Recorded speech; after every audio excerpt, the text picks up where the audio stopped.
ओं नमो भगवते वासुदेवाय। श्रीमद्भागवत दशम स्कंध तृतीय अध्याय। शुक उवाच शुक बोलन्ति शुण राय कंस पाइला महाभय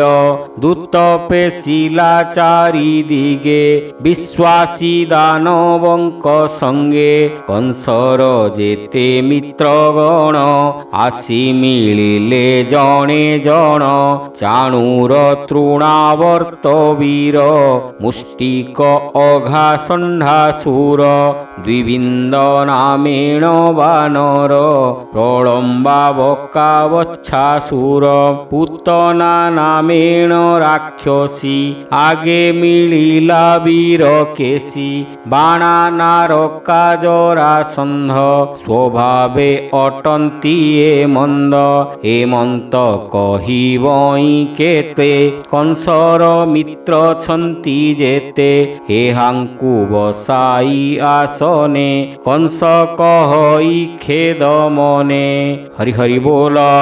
शुण सकल वीरमणि मोहर कर्म फल बाणी नारद कही गले मोते जदुंकु न जीवु परते जदुंक हाते मो मरण एक कथा अटई प्रमाण हेमंत कही गले मुनि ब्रह्मा कुमार महाज्ञानी तुम्भे जे मोहर विश्वास जदुंकु बेगे कर नाश शुणी असुरे परज्वली जे सने समुद्र उच्छुली जदुंकु देले कष्टमान जहू रखिबे भगवान जादवे असुरंक डरे पलाई गले देशांतरे केकुरु नगरे पशिले पांचाल देशे के लुचिले विदेह निषध कुशले पशिले जीवन विकले जे अबा जाई न पारिले कंसरे शरण पशिले केहू सेवक पणे दास काहाकु देला लौह पास हेमंते बरसे पुरिला पुणी देवकी प्रसविला। हरि हरि बोल। प्रहरी जणाइला जाई शुणी धाइला रोष बही देवकी निकटे मिलिला कोळु बालक उछुड़ीला बेनी चरण धरी करे बुलाई पिटिला शिलारे हेमंते बरसे बरस छपुत्र कला कंस नाश दक्षिण देव कि विकल दया सागर आदि मूल अनंत रूप धरी हरि देवकी गर्भे विजे करी ए रूपे अनंत प्रकाश गर्भे होइले अष्टमास देवकी निज देह चाही विकले निश्वास छाड़ई केते पातक कली पूर्वे पुणी होइला आसी गर्भे केते सहिबी गर्भ कष्ट विधाता कला मोते हट गर्भे धरई 10 मास कोल धरिते नाही आस हेमंत विचारी विकल नयनु बहे अश्रुजल दास वत्सल भगवान जानिले देव कीर मन दुर्गांकु निकटे बसाई बोलंती प्रभु भावग्राही अंबिका शुण मो उत्तर बहन जाओ मंचपुर मथुरा कंस बंदी घरे मिलिबु प्रथम प्रहरे बंदी करिछि कंस राये एक सांखोली बेनी पाए वसुदेवंकु जेते बेले धरी आनिला कंस बळे ताहार पत्नी नंद घरे जाई लुचिला कंस डरे रोहिणी नाम विद्यमान ताहार गर्भ अछि शून्य देवकी देवी निद्रा काले गर्भ हरिबु जोग बळे मिलिबु नंद घरे जाई रोहिणी गर्भे ताहा थोई जन्मिबु यशोदा उदरे मुपुणी जीवी मंचपुरे देवकी गर्भे हेबि ଜାତ ମୋତେ ଘେନିଣ ଯିବେ ତାତ ତୋତେ ଆଣିବେ ମୋତେ ଥୋଇ ଏକଥା ନ ଜାଣିବେ କେହି ଏମନ୍ତେ କଂସର ମରଣ ହସି କହନ୍ତି ନାରାୟଣ। ହରି ହରି ବୋଲ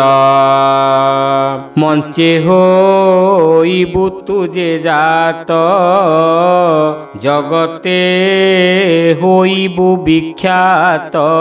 ଲୋକେ କରିବେ ତୋତେ ପୂଜା ଅନେକ ଦେବେ ବଳି ଭୋଜା ଭକତେ ହୋଇବୁ ପ୍ରସନ୍ନ ଅନେକ ହେବ ତୋର ନାମ ଜୟା ବିଜୟା ଭଦ୍ରକାଳୀ ମଙ୍ଗଳା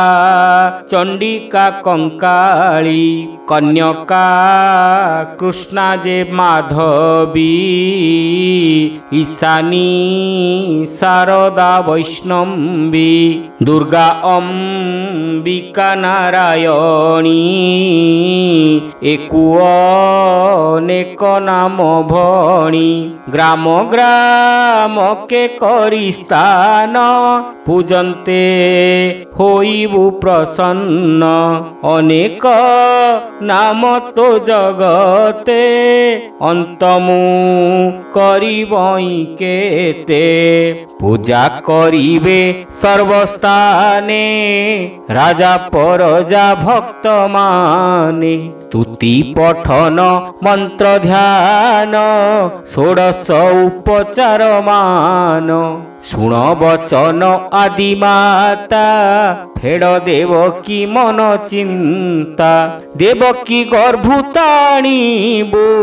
ରୋହିଣୀ ଗର୍ଭରେ ଥୋଇବୁ ତାହାଙ୍କ ନାମ ଶଙ୍କର୍ଷଣ ଲୋକରେ ହୋଇବେ ପ୍ରମାଣ ନାମ ହୋଇବ ବଳରାମ ବଳେ ନହିବେ କେହି ସମ ଶୁଣି ଆନନ୍ଦ ମନା ହୋଇ ମଞ୍ଚେ ଚଳିଲେ ମହାମାଇ ହରି ଆଦେଶ ଘେନି ଶିରେ ମିଳିଲେ ମଥୁରା ନଗରେ କଂସ ରାଜାର ବନ୍ଦୀ ଘରେ ମିଳିଲେ ପ୍ରଥମ ପ୍ରହରେ ରାତ୍ରେ ଦେବକୀ ନିଦ୍ରା କାଳେ ଗର୍ଭ ହରିଲେ ଯୋଗ ବଳେ ଅନନ୍ତ ଘେନି ମାୟା ଦମ୍ଭେ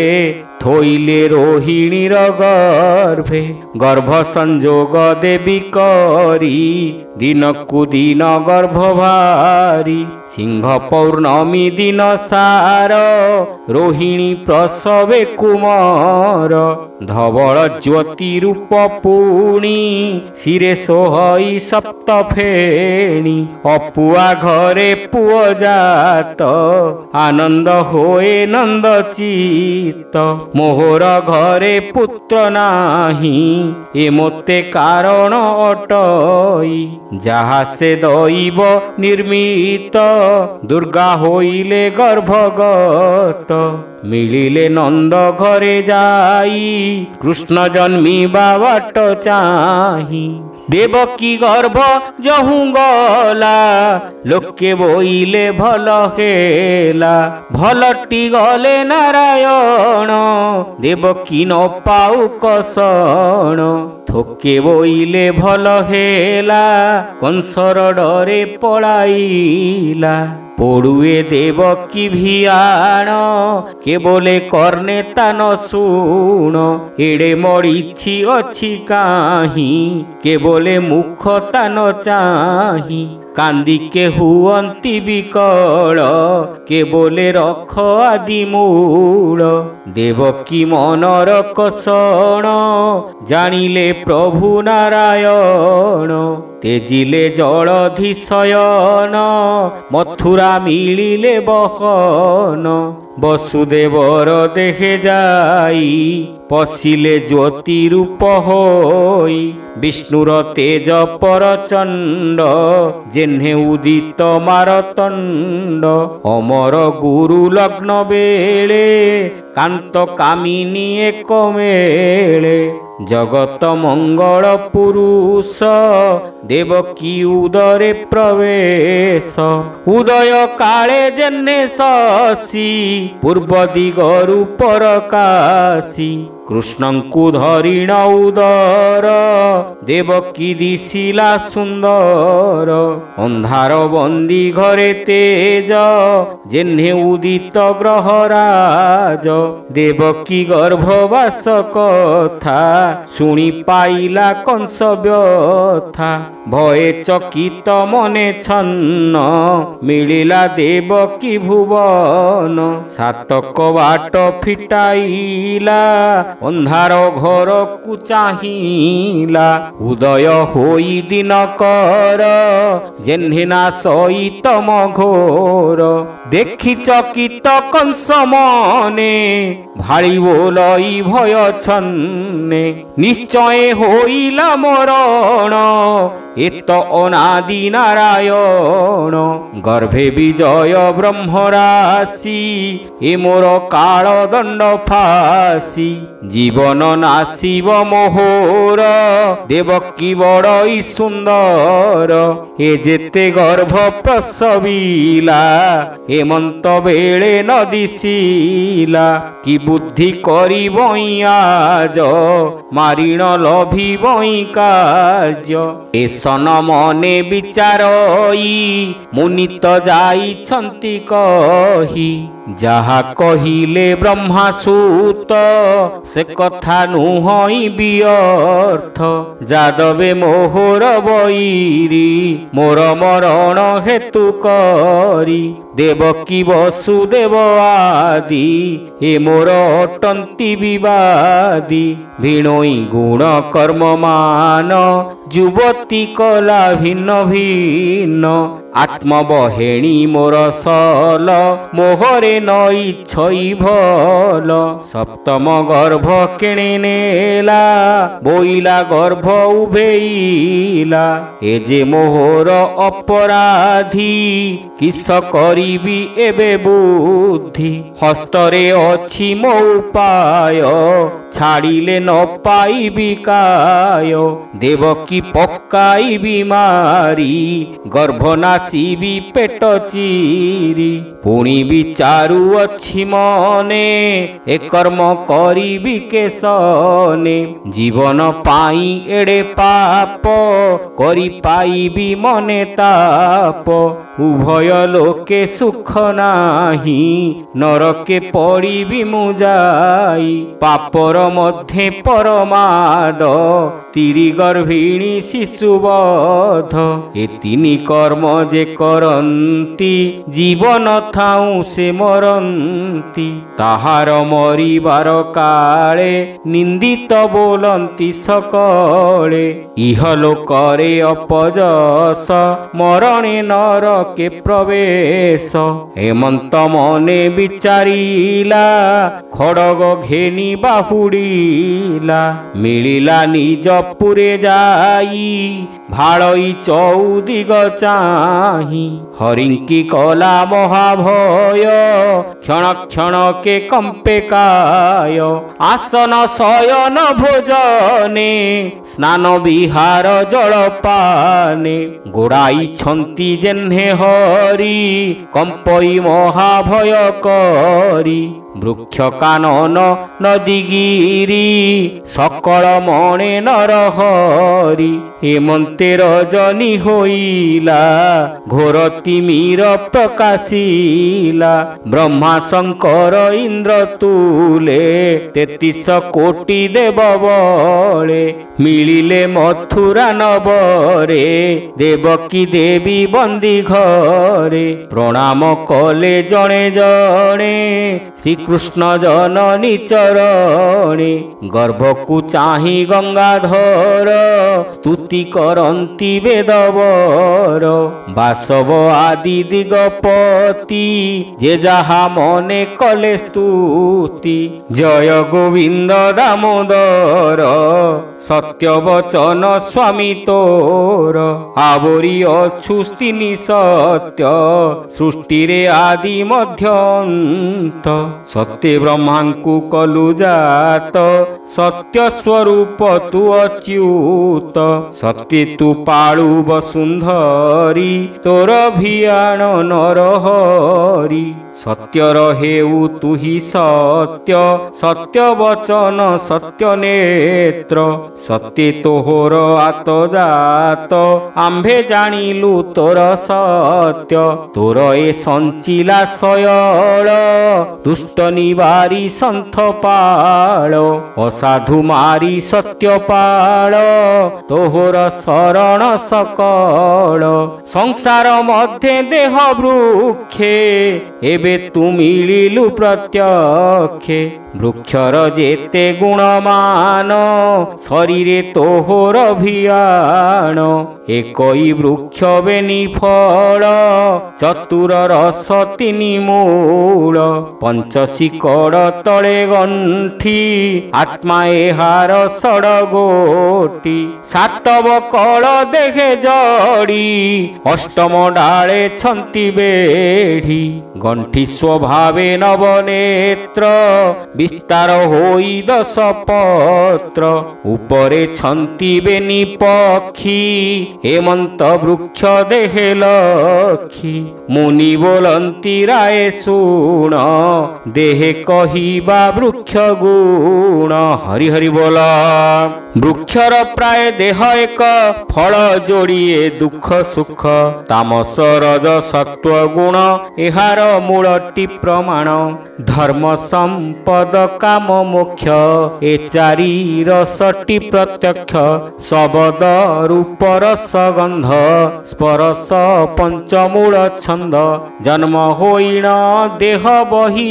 बालुत रूपेण बढ़ई तरुण वृद्ध क्षय मृत्यु आत्म विकार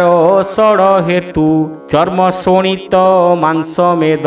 अस्थि मज्जा जे शुक्र छंद सपत वकल एहार मुनि कहंती ज्ञान सार भूजल अनल समीर खमन बुद्धि अहंकार ए अष्टडालटी एहार नवम छिद्र नवद्वार दश इंद्रिय पत्र लेखी जीव परम बेनी पक्षी हेमंत वृक्ष रूप बही भारा उश्वासी रख मही जगत तोर तहु जात लय पालन जगन्नाथ तोर माया रे मूर्ख जन आत्मा को देखंती से भिन्न ज्ञानीए देखंती से एक माया रे दिशु तू अनेक तू ए संसार दुख नासे शरीर बहु नाना अंशे साधुंकु दिशु तू निर्मल खल लोचने जेन्हे काल जे तोर पादे पद्मनाभ करंती आत्मज्ञाने भाव तोहर नाम नाव करी हेले तरंती भव बारी भोनाथ कमल लोचन माया रे मोहु प्राणी मन जे तोर नाम न भजंती माया पटले बणा हुंती तीर्थ सेवन दान तपे तरिलु बोलु थांती आपे करंती सिद्धंक उपाये भेदंती ब्रह्मलोक जाए तो पादे न करी आदर हृदय वहंती अहंकार तहु पड़ंती देह घेनी जन्म हुअंती नाना जोनी जे तोर तही मित्र पणे चित्त खटांती अनुक्षणे निर्भये भ्रमंती संसारे नृत्य करंती जमशिरे सत निर्मल गुण धरु भक्तंक पाई अवतरु तपस समाधि जोग क्रिया वेदे कहंती मुनि जाहा तो आराधनु नाही आन तू पुरी अछु स्थल शून्य तू जेबे नही बुजगते अज्ञान नासी बुके मनते जे तोते जे मंत चिंतई गुण प्रकाशु देह ଦେହ ବହି ତୋହର ଗୁଣ କର୍ମ ମାନ ସଂଖ୍ୟା କେ କରୁ ଭଗବାନ ମନ ବଚନେ ହେ ନ ଜାଣି କେବଳ ବେଦେ ପରିମାଣି ଶ୍ରବଣେ ତୋର ନାମ ଶୁଣି ତୋ ରୂପ ହୃଦେ ପରିମାଣି ତୋ ପାଦ ପୂଜାର ବିଧାନ ଏଣେ ଯେ ହନ୍ତି ସାବଧାନ ଜନ୍ମ ମରଣ ତାଙ୍କ ନାହିଁ ହେମନ୍ତ ପ୍ରଭୁ ଭାବଗ୍ରାହୀ ତୋହର ପାଦୁଜାତ ମହି ତା ଦୁଃଖ ନ ପାରିଲୁ ସହି ତୋହର ପାଦରଜ ଦେଇ ଉଶ୍ୱାସ କର ନାଥ ମହି ସ୍ୱର୍ଗେ ପଶିବୁ ପଦ୍ମନାଭ ତହିଁ ଦେଖିବୁ ତୋର ଭାବ ଏ ତୋର ଦେହ ବନ୍ତପଣ ଏବେ ଜାଣିଲୁ ନାରାୟଣ ମନୁଷ୍ୟ ଲୀଳାର ଯେ ଭାବ ଯାରୂପ ନ ଜାଣନ୍ତି ଦେବ ମତ୍ସ୍ୟ କଚ୍ଛପ ନରସିଂହ କୋଳ ବାମନ ହଂସ ହୟ ରାଜନ ଋଷି ଦେବ ବଂଶେ ଜନ୍ମ ତୁ ହେଉ ଯୋଗ ଅଂଶେ ତିନି ଭୁବନେ ଦୁଃଖ ନାଶୀ ଆମ୍ଭଙ୍କୁ ପାଳୁ ବ୍ରହ୍ମ ରାଶି ଅବନି ଭାରା ଏବେ ହର ଭୋନାଥ ଶରଣ ତୋହର ଏମନ୍ତେ ପାହିଲା ରଜନୀ ଦେବକୀ ମୁଖ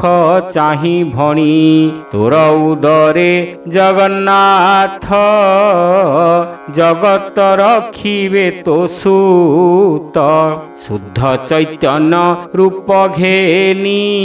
ପ୍ରକାଶ ହୋଇବେ ମେଦିନୀ କଂସର ଭୟ ଛାଡ଼ ଆଇ ଯାହାର ନାମେ ଦୁଃଖ ନାହିଁ ଅରୁଣ ତେଜ ପ୍ରକାଶିଲା ଦେବଙ୍କୁ ଉଚ୍ଚାଟ ଲାଗିଲା ବ୍ରହ୍ମା ଶଙ୍କର ଆଗେ କରି ଦେବେ ଚଳିଲେ ଯେ ଝାପୁରୀ ଶ୍ରୀହରି ଚରଣେ ମୋ ଚିତ୍ତ ସୁଜନ ହିତେ କଲି ଗୀତ ଦଶମ ସ୍କନ୍ଧେ ହରିବାଣୀ ଶୁଣି ନିର୍ମଳ ହୁଅ ପ୍ରାଣୀ ପୁରାଣ କଲି ଗୀତ ରସ କହଇ ଜଗନ୍ନାଥ ଦାସ ଭାବେ ପୁରାଣ କଲି ଗୀତ ରସ ଭାବେ କହଇ ଜଗନ୍ନାଥ ଦାସ ହରି ହରି ବୋଲ ଇତି ଶ୍ରୀମଦ୍ଭାଗବତେ ମହାପୁରାଣେ ପାରମହଂସ୍ୟାଂ संहितायां दशमस्कन्धे पूर्वार्धे गर्भगत विष्णु ब्रह्मादि कृत स्तुतिर्नामो तृतीय अध्याय।